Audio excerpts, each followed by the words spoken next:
এই 60,000 বছর ধরে যখন সুতপা ব্রাহ্মণ আর সুরুচি যখন তপস্যা করে, তখন শ্রী নারায়ণ প্রসন্ন হয়ে গেছেন। প্রসন্ন হয়ে বলছেন যে সুতপা, সুরুচি, তোমাদের তপস্যায় আমি খুব প্রসন্ন, তোমরা বলো কি চাও।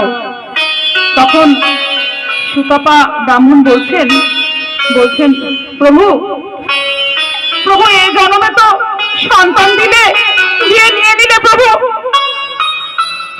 আগামী জন্মে যদি সন্তান চাই, তোমার মতো সন্তান চাই প্রভু। শ্রী নারায়ণ বলেন, আমার মতো সন্তান নিয়ে তোমরা কি করবে? তোমরা তো তপস্যা করেছো, তোমাদের তপস্যায় আমি খুব সন্তুষ্ট হয়েছি, তো তোমরা বর চাও, কি বর নেবে? তখন শ্রী নারায়ণ বলবেন যে সুতপা, তুমি রাজা হতে চাও, আর সুরুচিকে বলবে তুমি রানী হতে চাও, তাহলে তোমাদেরকে আমি রাজা রানী করে দেব। সুতপা ব্রাহ্মণ বলবেন, না প্রভু, আমরা আপনার পদ সেবন করতে চাই,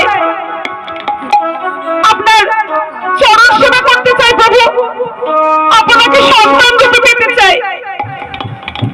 শ্রী নারায়ণ বলবেন যে আমাকে সন্তান রূপে পেতে চাও?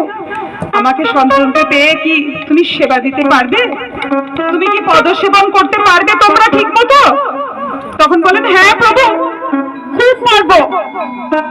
তখন শ্রী নারায়ণ বলবেন, বেশ, যদি আমাকে পেয়ে তোমরা সন্তুষ্ট হও তাহলে আমি আসব। নারায়ণ বলছেন, তারপর যুগে আমি শ্রীকৃষ্ণ হয়ে আসবো, আর সত্য যুগে তো ওই যে